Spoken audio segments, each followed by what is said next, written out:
Akérémona, un nom qui résonne au Cameroun comme celui d'un homme de principe, d'un avocat intègre, d'un militant infatigable contre la corruption, mais aussi un nom qui divise.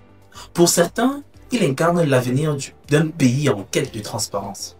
Pour d'autres, il reste un héritier d'une famille influente, marquée par l'élite politique d'hier. Alors, qui est réellement Akérémona? Que représente-t-il pour l'avenir politique du Cameroun? Et surtout, son combat peut-il changer le cours de l'histoire? C'est ce qu'on va voir tout de suite après le générique. N'hésitez pas de cliquer sur le bouton j'aime de la vidéo si elle vous plaît. Et si vous êtes nouveau, n'oubliez pas de vous abonner et d'activer la cloche de notification pour ne rater aucun de nos prochains contenus. À tout de suite. Pour comprendre Akérémona, il faut d'abord plonger dans ses origines. Né le 18 août 1952 dans le nord-ouest du Cameroun, il grandit dans une famille déjà au cœur du pouvoir. Son père, Salomon Tanden Mona, fut premier ministre de l'ancien Cameroun occidental avant de présider l'Assemblée nationale. Autrement dit, Akérémona n'est pas arrivé dans le monde public au hasard. Il est issu d'un lignage politique puissant. Mais là où d'autres auraient choisi la voie rapide de la politique, Akéré opte d'abord pour le droit. Formé aux États-Unis et en Angleterre, il devient avocat et rentre au Cameroun avec une vision: bâtir des institutions solides fondées sur l'état de droit. Très vite, il se fait remarquer par sa rigueur, son franc-parler et son engagement. Maintenant, parlons des faits clés. Dans les années 1990, il prend la tête de l'Ordre des avocats du Cameroun. C'est un moment décisif. Le pays traverse alors une période de fragilité démocratique marquée par la montée des contestations et les promesses de multipartisme. Mona se distingue par sa défense de l'indépendance de la justice et par son appel à plus de transparence dans la gestion publique. En 2000, il fonde la branche camerounaise de Transparency International, un geste audacieux, car à cette époque, le Cameroun est classé parmi les pays les plus corrompus du monde. Le simple fait de lancer une telle organisation à Yaoundé est perçu comme un défi au régime. Son combat devient visible, il dépasse les frontières nationales et lui ouvre les portes de l'activisme international. Il gravit ensuite les échelons: vice-président mondial de Transparency International, président du Conseil de l'Union panafricaine des avocats, membre du mécanisme africain d'évaluation par les pairs de l'Union africaine, conseiller auprès de la Banque africaine de développement. Partout, il défend la même ligne, celle de la lutte contre la corruption, de la transparence et de la bonne gouvernance. Une ligne qui lui attire autant d'alliés que d'ennemis. Maintenant, parlons de son engagement politique. Pendant longtemps, Akérémona affirme qu'il ne veut pas entrer en politique. Mais en 2017, il franchit un pas décisif. Il annonce sa candidature à l'élection présidentielle prévue en 2018. Pour appuyer son message, il publie sa déclaration de patrimoine, une première dans l'histoire du Cameroun.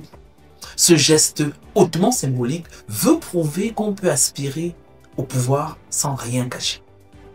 Finalement, dans un esprit de coalition, il retire sa candidature au profit de Maurice Kamto, jugeant nécessaire de rassembler l'opposition face à Paul Biya. Ce retrait perçu comme une preuve de sens politique renforce son image d'un politique compromis. Mais il ne disparaît pas de la scène. Bien au contraire, en 2024, il est investi candidat à la présidentielle de 2025 par le parti Univers et une vingtaine d'organisations. Quelques mois plus tard, il se lance dans un bras de fer inédit. Il saisit le Conseil constitutionnel pour contester la candidature de Paul Biya. Est-ce que ça vous intéresse de savoir le défi face à Paul Biya? Allons-y. Dans son recours, Akérémona avance des arguments forts. L'âge avancé du président, 92 ans, son état de santé fragile, son absence répétée de la scène publique.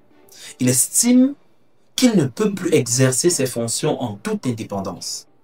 Pour Mouna, Biya est désormais un chef d'État affaibli, plus symbole que décideur.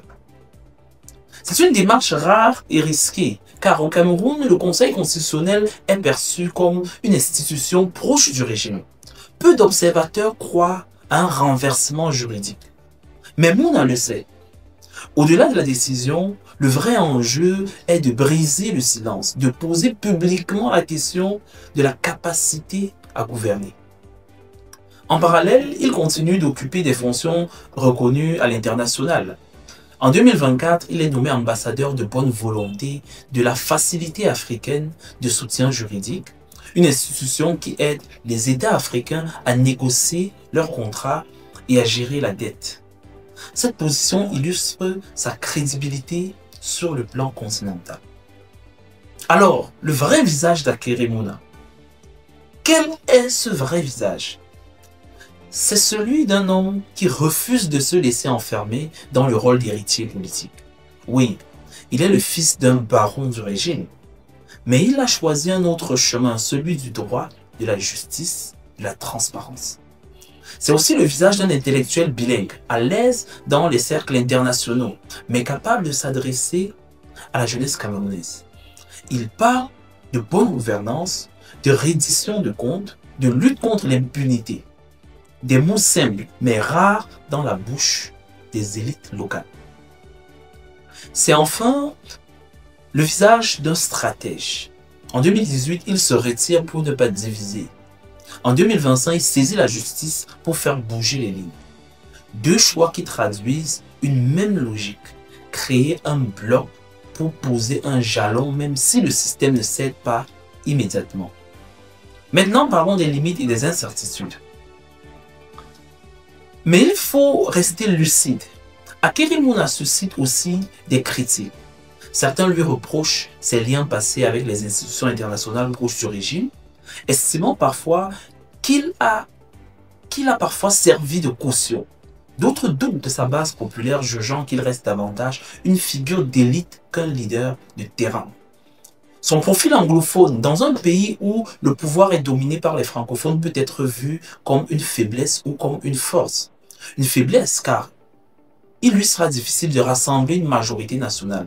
Une force car il pourrait incarner une réconciliation dans un Cameroun divisé par la crise anglophone. Enfin, son parcours contre Biya, aussi audacieux soit-il, risque d'être rejeté et si c'est le cas, ses adversaires diront qu'il a échoué à se faire entendre. Mais même un rejet pourrait renforcer son image courageuse dans un système bafoué. Conséquence, à court terme, son action ouvre un débat inédit. Le président doit-il être jugé sur sa capacité réelle à gouverner? Peut-on contester légalement son éligibilité? À moyen terme, Hakaire Mouna pourrait s'imposer comme une figure de transition. Son pouvoir, son profil rassure la communauté internationale, ses discours séduisent une partie de la jeunesse, son expérience donne de la crédibilité. À long terme, il peut jouer un rôle central dans la reconstruction institutionnelle du Cameroun, à condition que l'opposition parvienne à s'unir. Mais le système reste fermé, il risque de rester cantonné au rôle de symbole, celui d'un homme qui aura tenté sans pouvoir transformer. Alors, quel avenir pour Hakaire Mouna? Celui d'un président, celui d'un opposant respecté, ou celui d'un simple témoin de l'histoire? L'homme a choisi son camp, celui de la transparence et de la justice. À chacun désormais de décider s'il peut incarner le Cameroun de demain.